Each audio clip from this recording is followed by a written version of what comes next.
Alright guys, is YouTube cleaning up the mess from their platform?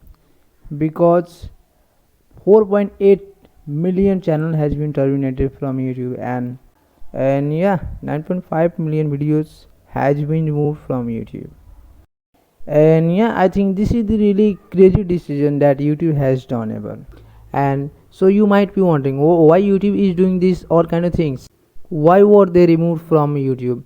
So because of misleading content, because of spam, and these all are the reasons that YouTube has removed these all channels. YouTube has terminated these all channels and remove massive amount of videos from YouTube.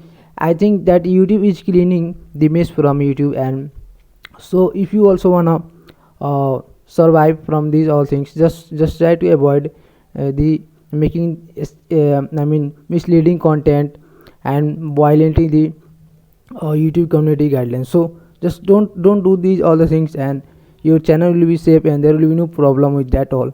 So I just wanted to let you know guys. And yeah, so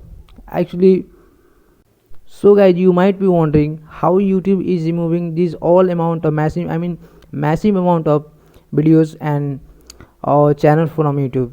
So actually there's a AI that is removing these all things. I just want to let you know from one example. Just like you have watched the Squid Game season uh, 1 or 2, then you might have watched one doll in that game that detect the person who move even just a little bit. So just like this. So if you find this video informative, then hit the like button and subscribe to my channel. And yeah, I'll see you later.